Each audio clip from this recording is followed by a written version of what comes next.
Matrimônio preservado. Vamos continuar pensando nesta direção.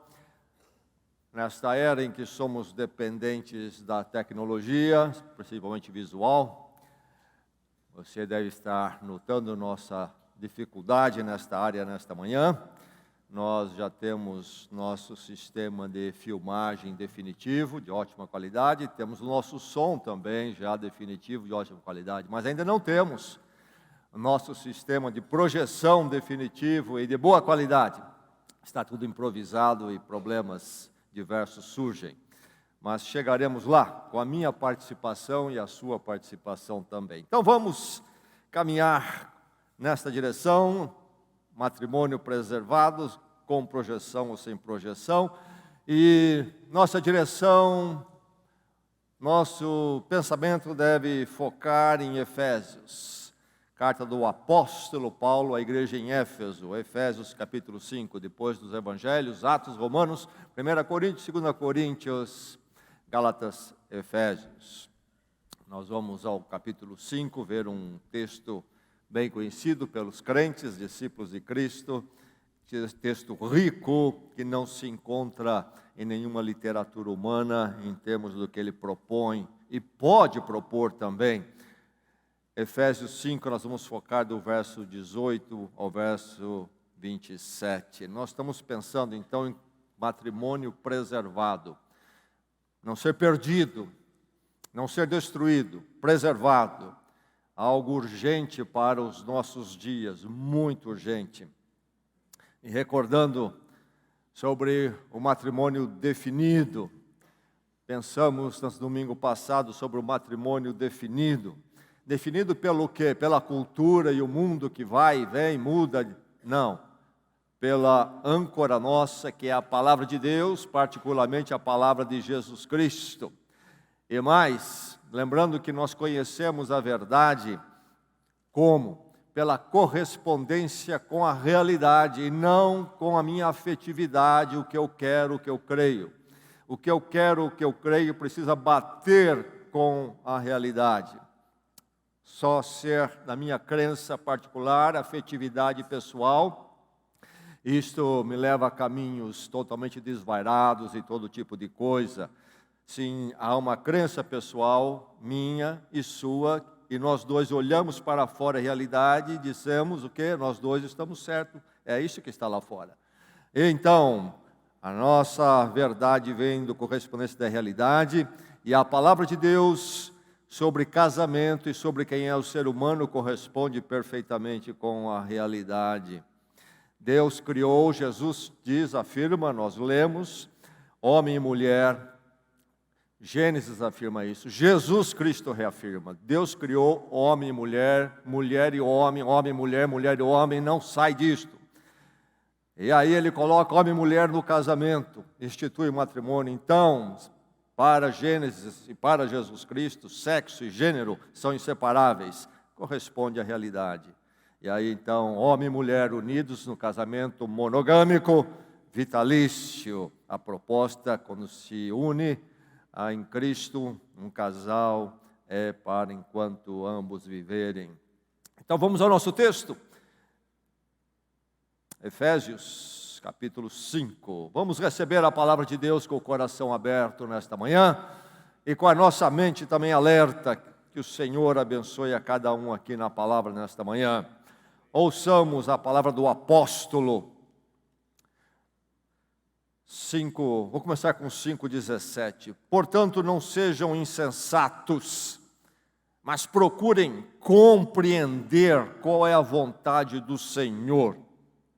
Não se embriaguem com o vinho, que leva à libertinagem, dissolução, mas deixem-se encher pelo Espírito Santo, falando entre si com salmos, hinos e cânticos espirituais, cantando e louvando de coração ao Senhor, dando graças constantemente a Deus Pai por todas as coisas, em nome de nosso Senhor Jesus Cristo. Sujeitem-se uns aos outros por temor a Cristo. sujeitem-se uns aos outros. Verso 22, mulheres, sujeite-se cada uma ao seu marido como ao Senhor, pois o marido é o cabeça da mulher, e como também Cristo é o cabeça da igreja, que é seu corpo, do qual ele é o Salvador. Assim como a igreja está sujeita a Cristo, também as mulheres estejam em tudo sujeitas a seus maridos. Maridos, ame cada um a sua mulher, assim como Cristo amou a igreja e entregou-se por ela para santificá-la, tendo-a purificado pelo lavar da água mediante a palavra, e para apresentá-la a si mesmo como igreja gloriosa, sem mancha, nem ruga ou coisa semelhante, mas santa e inculpável. Da mesma forma, os maridos devem amar cada um a sua mulher como a seu próprio corpo. Quem ama a sua mulher, ama a si mesmo. Da mesma forma, os maridos devem amar cada um a sua mulher como a seu próprio corpo, diz o texto. E o verso 29, além do mais, ninguém jamais odiou o seu próprio corpo, antes o alimenta e dele cuida, como também Cristo faz com a igreja, pois somos membros do seu corpo. Por essa razão, o homem deixará pai e mãe e se unirá à sua mulher, e os dois se tornarão uma só carne. Este é um mistério profundo, refiro-me, porém, a Cristo e à igreja. Portanto, cada um de vocês também ame a sua mulher como a si mesmo, e a mulher trate o marido com todo respeito. Quero recordar o texto que lemos domingo passado, Jesus Cristo falando em Marcos capítulo 10, ouça a minha leitura, Marcos 10, a partir do verso 4. Jesus é interrogado, diz o texto, eles disseram, Moisés permitiu que o homem lhe desse uma certidão de divórcio e a mandasse embora. Jesus respondeu, Moisés escreveu essa lei por causa da dureza de coração de vocês, mas no princípio da criação, Deus os fez homem e mulher. Por esta razão, o homem deixará pai e mãe e se unirá à sua mulher, e os dois se tornarão uma só carne. Assim, eles já não são dois, mas sim uma só carne. Portanto, o que Deus uniu, ninguém os separe. Voltando ao nosso texto, então, de Efésios, note bem algumas coisas que o apóstolo Paulo afirma. No verso 21, ele diz, falando à igreja toda, depois de falar de sermos cheios do Espírito Santo e não do domínio do álcool, do vinho, mas sermos dominados pelo Espírito Santo, ele vai dizer o que nesse domínio do Espírito Santo? Verso 21, sujeitem-se uns aos outros por amor a Cristo.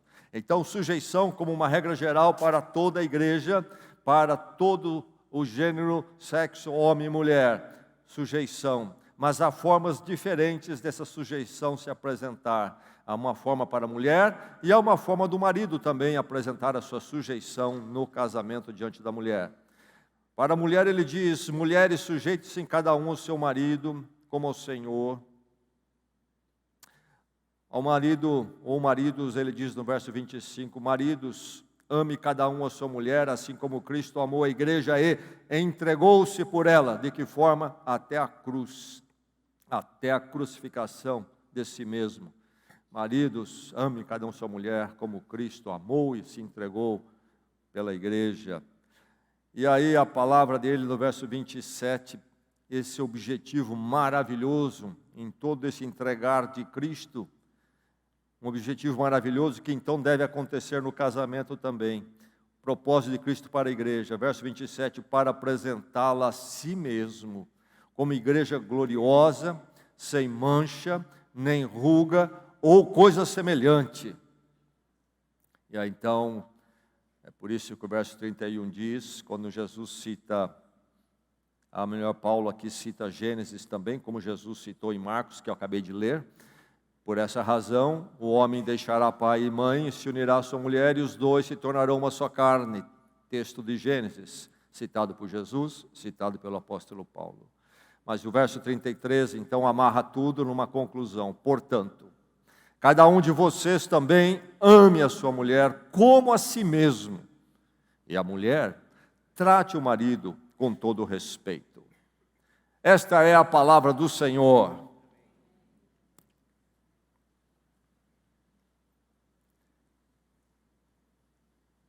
Creio que todos aqui apreciam o jardim. Creio que ninguém se levantaria nessa manhã e diria, não aprecio um jardim. Um jardim bem cuidado, um jardim florido, um jardim limpo. Há duas possibilidades para o jardim, não é mesmo? Ou podemos até falar em três. Nós podemos ter um jardim que morreu. Foi, não é mais. Sobrou um canteiro lá daquele jeito. Ou podemos falar de um jardim feio, um jardim deteriorado. Mas há uma terceira opção, que é o que nós apreciamos, um jardim belo, um jardim vívido, um jardim agradável. Mas para isto, não é verdade, é preciso plantar, é preciso fertilizar, é preciso aguar, é preciso retirar o mato, é preciso matar pragas, é preciso evitar o pisotear, seja por um ser humano ou por um animal. Temos que espantar todo mundo, ou então não há um jardim belo, vívido e agradável.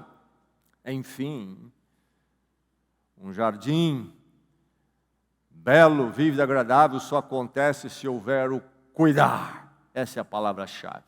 Cuidar. Muitos gostam até de jardim, gostam de plantar o jardim, mas a coisa acaba porque não existe o zelo do cuidado. Jardim, belo, vívido, agradável, é um compromisso. Do quê? De cuidado, de cuidado. Creio que jardim é a ilustração adequada para o matrimônio. Nós vivemos dias que deve ser a nossa preocupação matrimônio. Na semana passada falamos sobre matrimônio definido. Recapitulei já aqui.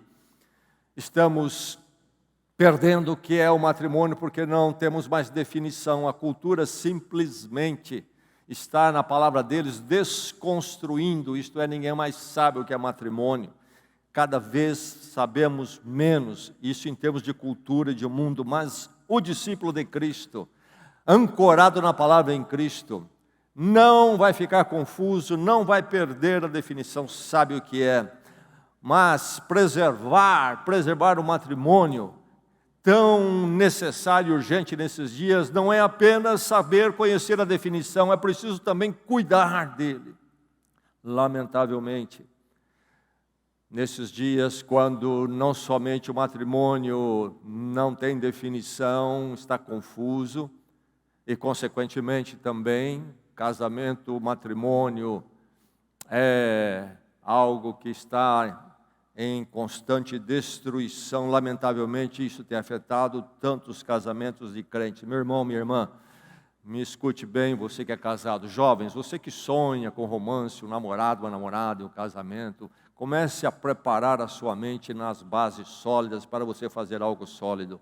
Sabe, crentes não podem ter casamento feio, sem graça, ríspido, seco. E isso acontece. Lamentavelmente, quantos crentes estão vivendo um casamento de quinta qualidade? Não é para ser assim, não pode ser assim.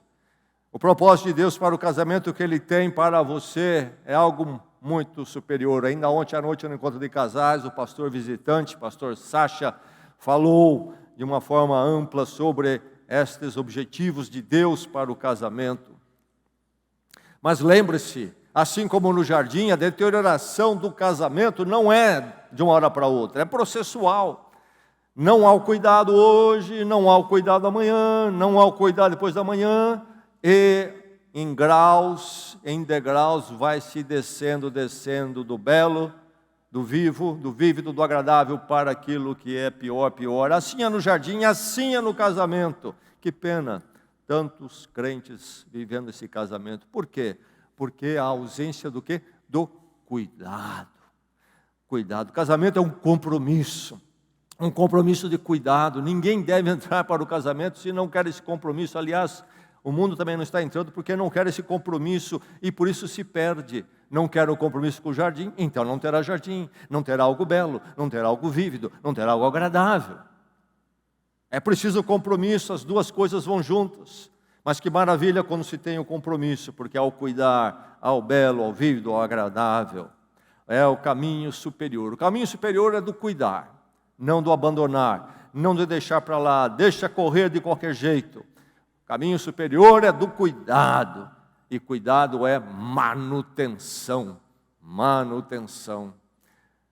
E aqui nesses versos que nós lemos do apóstolo Paulo, nesse texto, eu creio que ele, entre tudo que diz, nos aponta, nos direciona para sermos crentes, homens e mulheres que cuidam do seu casamento, cuidam do seu jardim, não abandonam o seu jardim matrimonial. Agora, esse texto do apóstolo Paulo, já de início vamos lembrar e notar, esse texto é totalmente discordante do egocentrismo da cultura, desse individualismo que está no mundo, desse narcisismo predominante na cultura e no mundo. Basta ver redes sociais, como o mundo se tornou narcisista. Ainda de manhã, passando em frente do lago, claro, ao fundo está muito bonito, jardim, por enquanto bem cuidado, espero que fique assim. Do outro lado da rua, um casal no gramado, do outro lado da avenida, aquela avenida do lado, aqui na entrada do lago nosso do Taboão, a moto, então certamente eles estavam passeando de moto, e lá estava o namorado, provavelmente, com o celular, a uns 3 metros de distância, 2, e lá estava a moça, em frente da moto, lá atrás, ela posando bem, sabia que havia o jardim, que apareceria as flores, o jardim do lago, e ela abriu os braços. O narcisismo é tremendo. Por que ela tirou aquela foto? Por quê? Você sabe por quê, não é? Você não sabe, eu sou inteligente, eu sei. Para pôr no Facebook, meu irmão, minha irmã. No Instagram. É um narcisismo tremendo. Esse texto do apóstolo Paulo vai bater de frente. O mundo lê esse texto de Paulo e se escandaliza. Se escandaliza. É discordante do narcisismo, do individualismo. E é discordante do feminismo atual, que é neomarxista. O feminismo começa muitas décadas atrás, com os objetivos até movidos por mulheres cristãs. Algumas coisas que as mulheres, algumas condições, direitos que as mulheres não tinham, precisava se conquistar, estava errado. Porque a mulher estava sofrendo na sua dignidade. Mas passou-se pelo menos 3 movimentos, é entendido assim, esse movimento do feminismo, e chega este nosso momento quando não tem nada a ver com aquele dos primórdios, hoje é totalmente dominado pelo pensamento marxista. Uma das marcas desse foi a pensadora Simone de Beauvoir, francesa. Que feminismo é esse? É o feminismo da guerra dos sexos. Primeira coisa, a masculinidade tem que sumir. Estão conseguindo. Mais e mais os homens estão ficando andrógenos. Vai sumindo a masculinidade. A mulher deve dominar. A mulher não deve depender do homem, da masculinidade. Inclusive por isso, muitas das pensadoras desse feminismo atual propagam e praticam o lesbianismo. Para o sexo, a mulher não precisa do homem. Enfim, esse texto de Paulo É uma marretada no pensamento atual, e o pensamento atual se escandaliza com esse texto do Paulo. Este texto do apóstolo Paulo é discordante das experiências amargas e frustrantes de tantos casamentos vividos pelos crentes por não viverem um casamento em Cristo. Esses versos do apóstolo Paulo só são entendidos realmente por aqueles que fazem parte do corpo de Cristo, foram lavados no sangue de Cristo. Esses que entendem o relacionamento amoroso e que tipo de amor entre Cristo e a igreja. Aí eles conseguem entender o texto do Paulo aplicado ao casamento. Ou então não entendem, porque vão ler com as lentes mundanas. Eles não têm a palavra. Mas nesse texto, como eu disse, entre muito do que Paulo fala, quero destacar 2 princípios. Primeiro, o apóstolo Paulo está mostrando aqui o caminho em Cristo, é o caminho da edificação comum, edificação dos dois. Não há nesse texto, como o mundo leria, espaço para a edificação de um e o aviltar do outro. E mais, outro princípio que encontramos aqui, quando abordamos esse texto, quando vamos para ele nesta manhã, é que há um alvo, desenvolver a excelência, perseguir a excelência, nunca haver acomodação.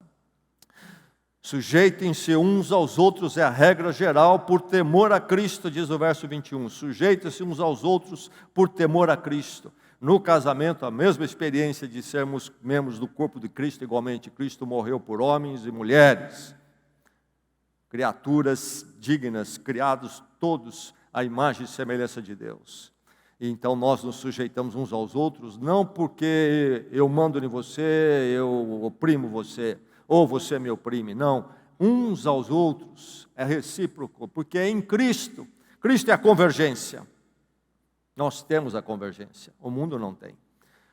E aí no verso 25, então, assim como Cristo amou a igreja e entregou-se por ela para santificá-la, tendo-a purificado pelo lavar da água mediante a palavra, e para apresentá-la a si mesmo, como igreja gloriosa, sem mancha, nem ruga, ou coisa semelhante, mas santa e inculpável.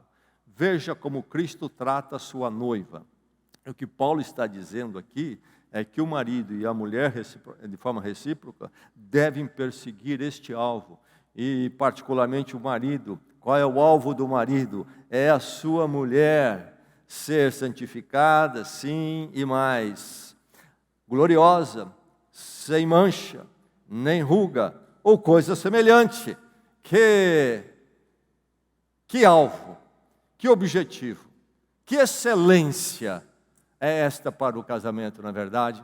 Quando pensarmos nisso, o meu cônjuge deve ser alvo do meu cuidado, o nosso relacionamento deve ser alvo do nosso cuidado em Cristo, não por causa dele, dela, mas por causa de Cristo. E por isso, buscar ser alguém que contribua para que o outro não tenha mancha, rugas ou qualquer outro dano. É o cuidado constante um com o outro, sem mancha, nem ruga ou coisa semelhante, mas santo e inculpável. Você está cuidando do seu matrimônio? Eis a questão. O seu matrimônio, o seu jardim é cuidado ou não? E a palavra muito prática para nós esta manhã é esta, então, e até recordando conceitos que você já deve ter pensado, que você conhece, mas que também esquece. Cuide. Estou falando a um marido nesta manhã que cuida do seu matrimônio. Estou falando aqui nesta manhã a uma esposa que cuida do seu matrimônio. Estou falando a um marido que cuida do seu jardim. Estou falando a uma esposa que cuida do seu jardim. Ou não? Como é que está esse jardim? Como é que está o cuidado? Jovem solteiro, você vai entrar para o casamento como um grande cuidador? Ou não? Alguém que pisoteia. O cuidar inicia ou exige essa vigilância primeiramente. Não há um cuidar se não houver essa vigilância, essa atenção. Assim como com o jardim, é preciso atenção. Ficar olhando. Será que surgiu uma formiga que vai destruir nesta noite que passou? Veio lá, a formiga achou o caminho. Será que está murchando, falta água, aquela flor? Sempre, sempre o cuidado, é preciso vigilância. Isto envolve atenção, isto envolve o quê? Prevenção. É pensar antes, depois que a planta morreu, não adianta, vai ter que arrancar e plantar outra. A prevenção é que é a verdadeira vigilância. Uma casa deteriorada, por que ela está deteriorada? Faltou vigilância. Primeiro foi ali uma partezinha num canto, que o reboco talvez rachou, caiu. Depois foi uma janela que enguiçou lá, a fechadura, seja o que for. E assim por diante. Depois um ladrilho soltou ali. E ninguém estava vigilante. De repente, a casa toda deteriorada. Passa o tempo, quando se acorda, o jardim foi embora. O jardim foi embora. Meu irmão, minha irmã, vigilância, vigilância. E deixe-me lembrar você solteiro, você que está entrando no casamento, cuidado com o início. No início é preciso inculcar em nós, ser inculcado em nós o princípio da vigilância, do cuidar, que envolve vigilância, porque o início é ingênuo, romântico, sonhador, e então não se pensa que a coisa pode morrer, não se pensa que a coisa pode deteriorar, está apenas se vivendo aquele momento, a emoção da entrada. Agora, na entrada, você precisa despertar que isto que você está vivendo some, se não houver o cuidado. Cuide, é preciso vigilância, estou vigiando. Há um cantinho aí que rachou, há um cantinho onde a peça soltou, precisa cuidar, porque depois pode se tornar impossível. E lembre-se, nós cuidamos no matrimônio dos danos grandes, alguns danos que vêm às vezes, estrago ao jardim que é grande, chama atenção, mas deixe-me lembrá-lo dos danos pequenos.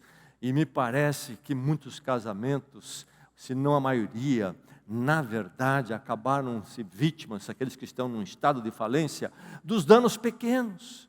Foi isto aqui, depois aquilo ali, não é tão grande, é de menos importância, não se cuida, não se trata, depois outro dano ali, depois outro ali, e quando se vê, a casa está em tremenda destruição. É preciso, então, ter essa vigilância. Discernir, ser sensível. Opa! Eu vi que aquele cantinho está precisando de um cuidado. Eu sou sensível a isto. Ser vigilante é este olhão aberto, que não deixa passar nada. Viu?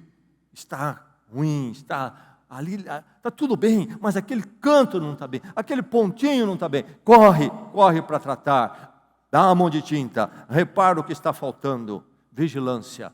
Cuide, você está cuidando, você é um vigilante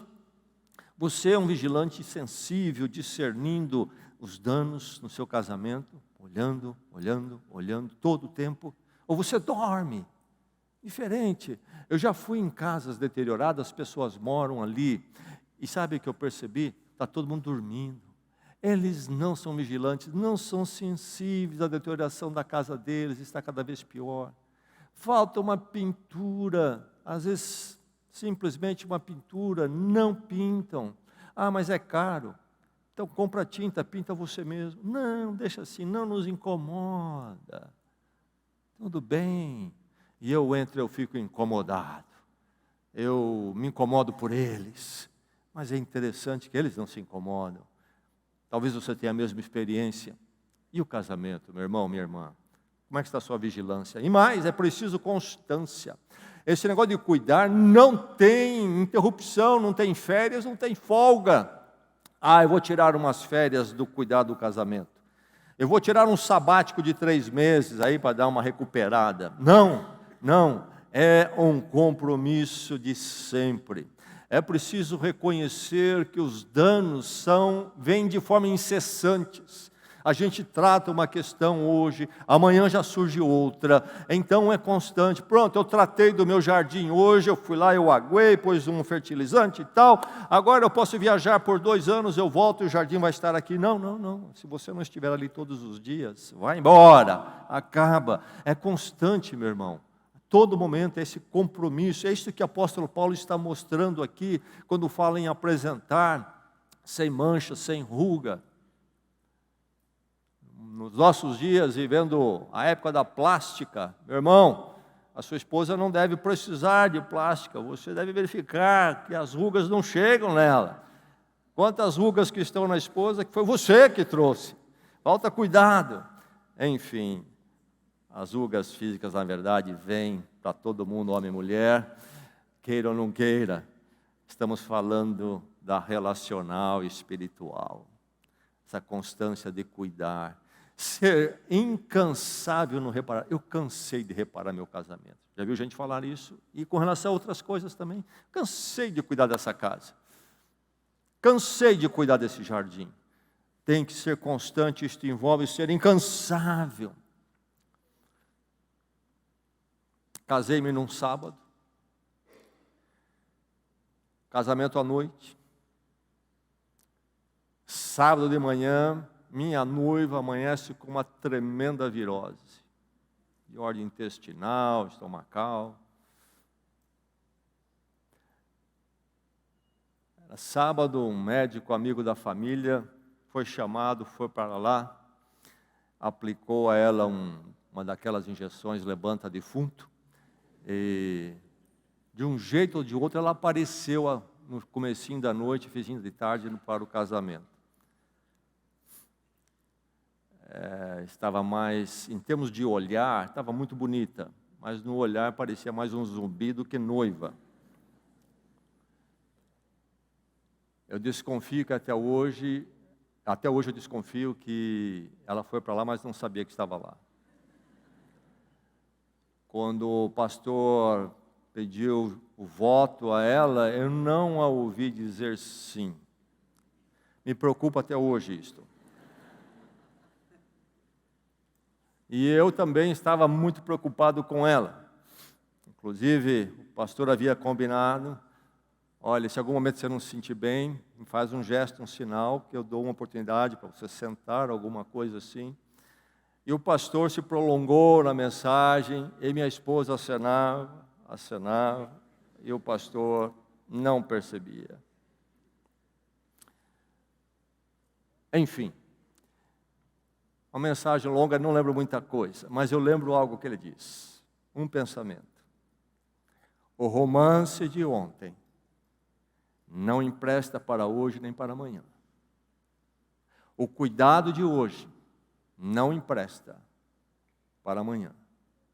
É preciso constância. Cuidar, cuidar e cuidar sem parar. Você quer entrar para o casamento, você tem que abraçar isto. E o casamento em Cristo, que é o que vale a pena, que é o que é preservado, que é o que prevalece, que é o do vitorioso, exige este cuidado. A vigilância, a constância e mais a concordância. Se é que vai haver cuidado do casamento, tem que haver a concordância nesta questão do cuidar, porque o casamento não é de um só. Aliás, esses dias, falando no mundo, casamento não preservado, não sabe mais o que é. Eu vi a reportagem, uma mulher nos Estados Unidos casou-se com ela mesma. Teve lá o celebrante, estava lá com uma roupa tipo sacerdotal, não sei se ele é de alguma igreja, hoje em dia se acha religioso para fazer qualquer coisa que você queira, pastor inclusive, enfim, pela imagem ele estava lá, tinha convidados, e ela casou-se com si mesma. Bom, esqueçamos o mundo que ficou louco, não tem mais referência, não tem âncora, então tudo é tudo, e então tudo é nada. Para nós não, nós sabemos o que é matrimônio, o que não é, esse é o início do preservar, e depois vem o cuidar. E aí então, sendo algo que Deus instituiu, homem e mulher, esta maravilha da diversidade que se transforma numa unidade, a verdadeira diversidade em unidade, Então é preciso concordância, porque são dois. Ninguém deve casar consigo mesmo. Neste mundo narcisista, individualista, egocêntrico, precisamos viver em Cristo, longe de tudo isto. E aí a concordância. Então, meu irmão, você, minha irmã, você, sua esposa, você, seu marido, ambos precisam desejar cuidar. O trabalho de cuidar do casamento não é de um só. Vi um livro, Salve o Seu Casamento Sozinho. Não sei se isso é possível. Não sei bem o que o livro queria dizer, nem me interessei em ler pelo título dele. Enfim, é preciso dois para um casamento acontecer, é preciso dois para se cuidar do casamento. E juntos devem cuidar, não cuidar separadamente. A história que me vem à mente nesse momento é aquela do homem que na quarta-feira comprou uma calça nova e queria usar domingo para ir à igreja. Chegou em casa com a calça na quarta-feira e pediu para a esposa, não é? Minha esposa, por favor, comprei a calça, experimentei, precisa diminuir ali, arrumar a barra, 2 centímetros, está muito comprida, 2 centímetros, você pode fazer isso para mim? Quero ir domingo com a calça nova na igreja. Pode deixar, marido, está comigo. Quando chegou o sábado de manhã, a calça que ele havia sido deixada ali numa cadeira, onde se fazia alguns trabalhos, então a esposa consertaria. O marido percebe sábado de manhã que a esposa saiu correndo para fazer compras no sábado, fim de semana, aquela história toda, e a calça está lá. E ele pensou, não vou usar minha calça nova domingo. Aí a sogra que morava com eles recebeu um apelo dele, olha sogra, a esposa, a correria, falei com ela quarta-feira, estou apertada, pedi para ela arrumar a calça, mas acho que ela não vai conseguir. Você poderia arrumar para mim a calça, minha sogrinha? E a sogra, sempre muito amorosa, foi lá e tirou os 2 centímetros. Tarde da noite, o marido já na cama, a esposa lembrou da calça e falou, ele pediu, claro que eu vou fazer para ele. Foi lá e também tirou 2 centímetros. Meu irmão, é preciso trabalhar e cuidar, mas cuidar juntos. Juntos. Não cada um fazendo o seu cuidado do jeito que quer. Casamento é cumplicidade, não é mesmo? Então, esta concordância, nós vamos cuidar. Você olha, você vigia, você seja constante. Eu vou vigiar, eu vou ser constante. E nós, em concordância, vamos cuidar. Porque se não houver concordância, dificilmente vai ser cuidado. Casamento é 2, não há como um cuidar sozinho. Se um levanta o problema, o outro tem que entender, há um problema, precisa ser cuidado de alguma forma, não gostei, bateu de frente com o meu ego, e depois de acalmar a poeira e cair em si, voltar ao bom senso, falar, peraí, levantou essa questão, talvez eu possa até discordar da forma que levantou, mas o fato é que há o problema, e precisa ser dado alguns passos aqui. Concordância é mais, cuidar este buscar da excelência, do perseguir a excelência. Cristo quer fazer algo com a igreja. E então, da mesma forma, marido com a sua esposa, esposa com o seu marido. Quando nós lemos esse texto do apóstolo Paulo, quando ele fala do marido, fala da mulher, ele entra com Cristo e a igreja. No primeiro momento nós pensamos que o casamento tem uma ilustração no relacionamento de Cristo com a igreja, mas na verdade, se lemos com cuidado o que Paulo diz até no final dos versos, é o contrário. O casamento deve ser uma ilustração daquilo que Cristo faz com a igreja. E aquilo que o Cristo faz com a igreja que é a excelência, não é qualquer cuidadinho. Ele quer apresentá-la santa, sem ruga, sem mácula, lavada, limpa. Assim deve ser o casamento. E o cuidado do marido com a esposa, da esposa com o marido, vai simbolizar, ou melhor, vai ser uma ilustração daquilo que Cristo faz com a igreja. O amor matrimonial encontra o seu modelo no amor de Cristo, sacrificial, se dar. Excelência. Você tem algum objetivo de excelência para o seu casamento? Olha, deu, não deu, vai rolando aí como dá, entendeu? E aí se olha casamento de crentes que não passariam no controle de qualidade, estão muito longe da excelência, estão sobrevivendo na pior das condições.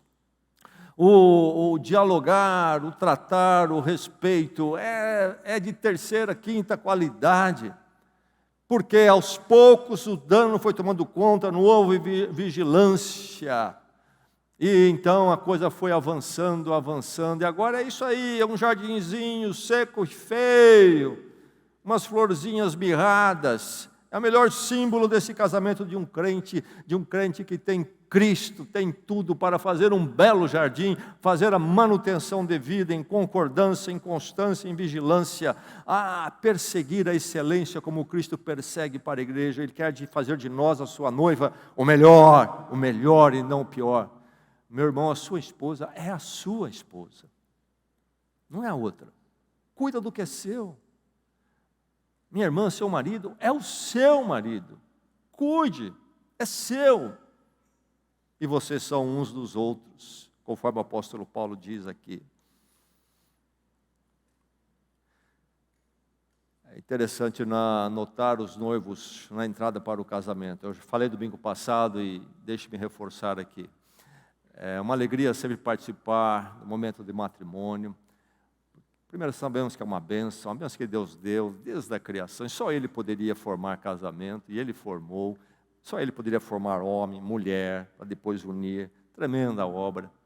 E aí, quando algo acontece, chega a vida de dois jovens crentes, é sempre um prazer. Todos os pastores, nós, quando celebram o casamento, fazem com alegria, etc. E eu procuro dar a direção a tudo isto, como nós devemos, como igreja e pastores, agir. Mas uma das coisas que me chama sempre a atenção é que no meio do entusiasmo com o momento, fica um tanto quanto obscura a consciência do que é que se está fazendo, se abraçando, e fica um tanto quanto esquecido o depois. Na cerimônia matrimonial é comum os noivos entrarem para o casamento desconhecendo a natureza processual da vida matrimonial. Ela não é o dia da cerimônia. Eu entendo isso, mas deixem dizer, também não é o primeiro ano, que é o ano da lua de mel. Depois vem um segundo, e vem um terceiro. Lembre-se, você ao casar precisa levantar os olhos, além do dia de hoje, além deste ano, olhar para frente. Há um processo, mas esse processo vai indo para onde? Tem um alfa, o início. Mas qual é o ômega? O destino. Nesse rolar de dias e de anos de compra, de vende, passeia e trabalha, dorme, acorda, tem sexo, etc. Está indo para onde isso aí? O mundo não tem referência, não tem âncora. Nós temos Cristo e a igreja. E Cristo está trabalhando em nós, porque Ele quer nos ver sem rugas, sem máculas, santos, limpos. O seu casamento também olha para lá e persegue esse objetivo. Você tem o ponto ômega para o seu casamento.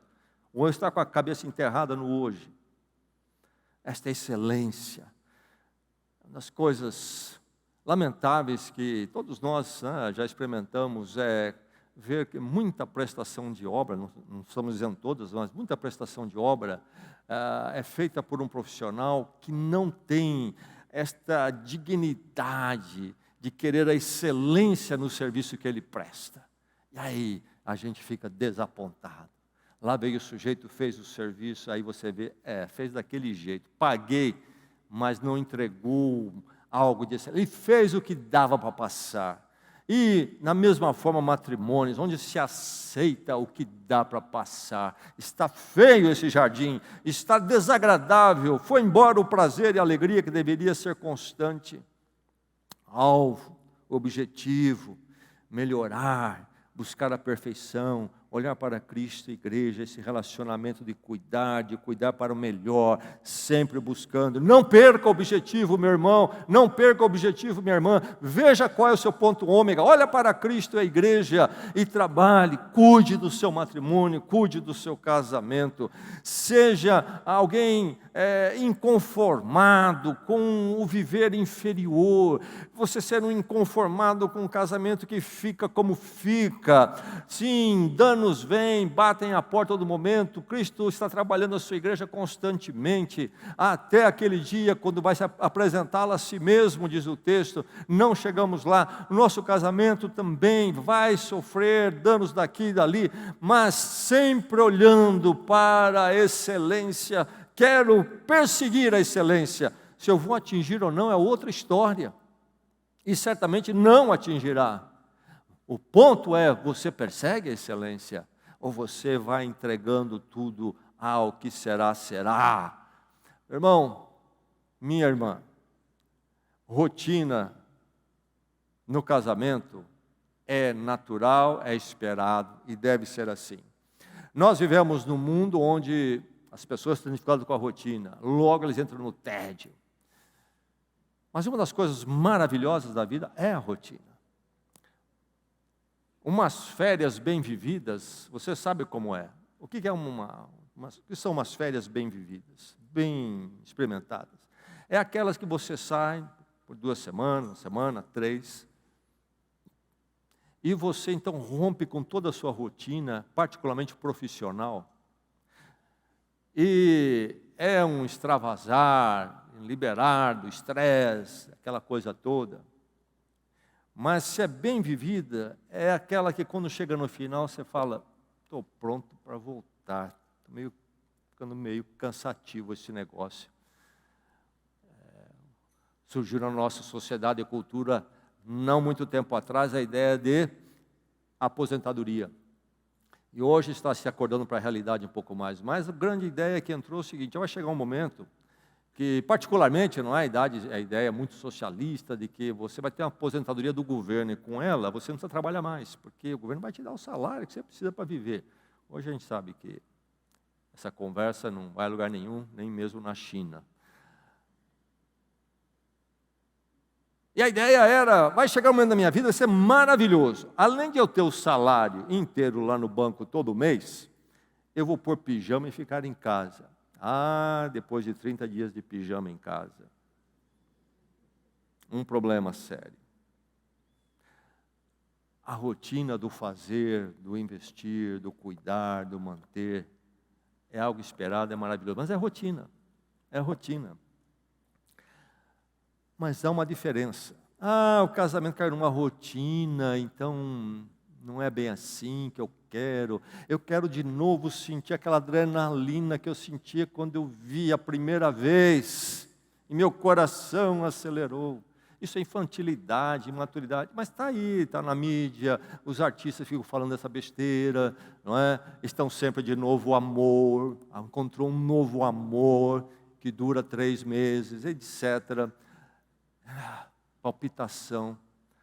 A coisa sólida, que vale a pena, é aquela que entra numa rotina.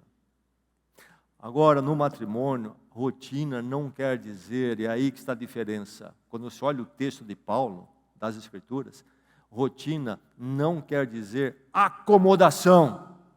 Não confunda as duas coisas. Rotina não é acomodação. Rotina, segundo a palavra de Deus, o dia a dia, também não é sequidão. Casamento seco, jardim seco, mal sobreviveram umas plantinhas ali. Não é isto. Excelência, excelência. Será que eu estou falando a irmãos e irmãs aqui que perseguem a excelência? Meu irmão, minha irmã, a questão maior é esta. Como é que está o cuidar? Você é vigilante, você tem essa consciência, você é constante, você é concordante, Você e sua esposa, você e o seu marido, vocês olham para a excelência sempre, na rotina do dia, aquela coisa sólida, é a nossa casa, é o nosso casamento, é meu marido, é minha esposa, isso tudo está solidificado, então há uma rotina, mas não uma acomodação, nós nessa rotina do dia a dia, estamos olhando para como vivemos melhor, e as fases da vida vêm, o casamento tem suas fases que são diferentes, e como podemos viver melhor em cada fase, nós reencontrarmos a dimensão matrimonial em cada fase, cuidar.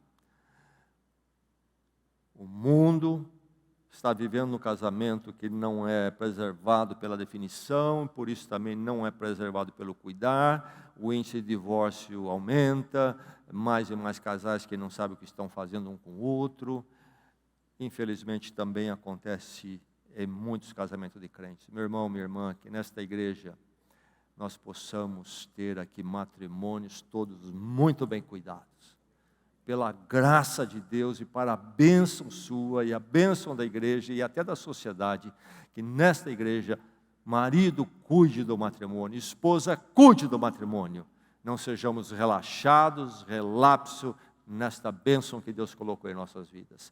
Que o Senhor faça assim na vida desta igreja, o casal em Cristo. O casal em Cristo se cuida, reparando sempre os danos. Por quê? Porque quer viver, perseguir a excelência em Cristo. Esta é a grande verdade. Vigie, cuide, porque senão acaba, e será muito triste. Vamos orar, vamos à presença do Senhor.